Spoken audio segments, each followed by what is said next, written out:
We are Team 11, and this is our ME 452 interim presentation, analysis and redesign of the hand blender. This is our contents for the presentation. The electric hand blender can be used in a variety of different food-related environments. They're portable and quite convenient for most blending tasks. And one of the other main features are the attachments that can be interchanged for different needs.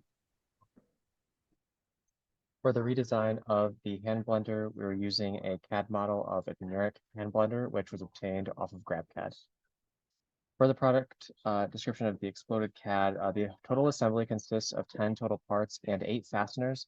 When the button on the top of the housing is pressed, the motor is engaged, which actuates the steel shaft, which spins the blade, which chops whatever media the blade is immersed in.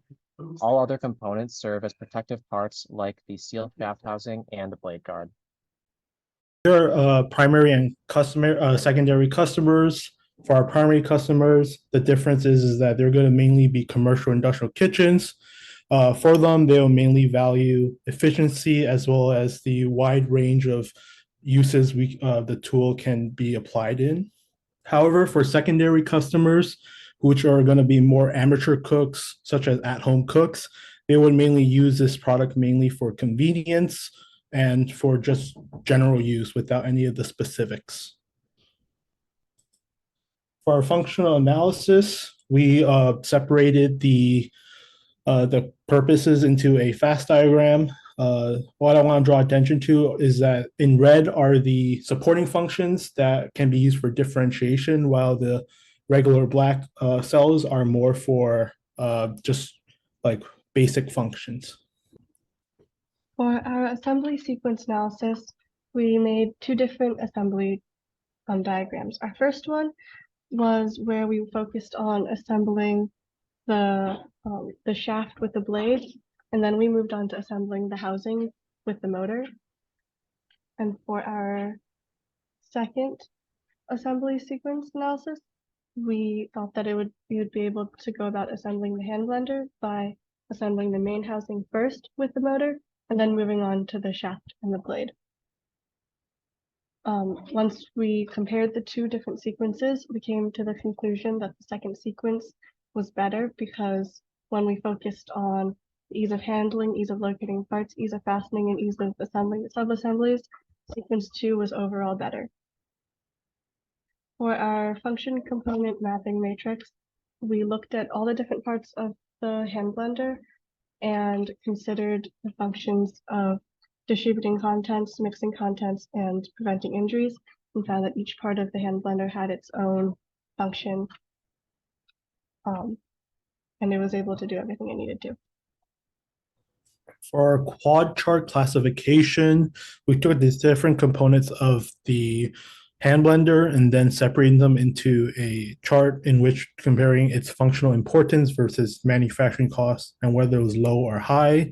I want to draw attention to the lower right-hand box with the housings. Since it has a high manufacturing cost and a high functional importance, we feel as this would be the area where there can be some redesign to maybe make the product more effective. This is our bill of materials and cost estimation. In order to calculate the cost of components, we assume an estimated annual production rate of 100,000 units per year. Material costs, production costs, and tooling costs were calculated with the help of custompartnet.com as well as mcmatch.com. We also assumed that the part was assembled manually with the average U.S. labor rate of $20 per hour.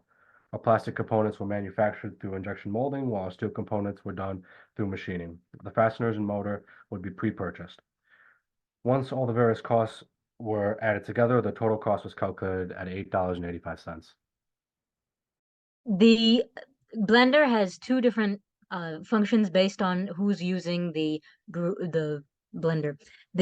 For both the customer groups, the blender must release the contents, contain contents, mix the contents, maintain its torque, adjust its volume, and prevent injuries. However, the tools, the ergonomics, and the speeds of the blender can change depending on who is using the blender.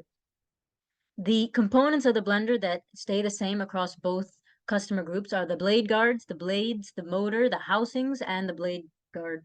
And the things that stay the same are the steel shaft housing and the motor. Here's a CAD module of the blender. And here is an image of all the components that would stay the same across both user groups. This is the assembly sequence for the first assembly sequence that we came up with. The blade, going from the blade guard on, the whole, there are two separate directions that the blender can take.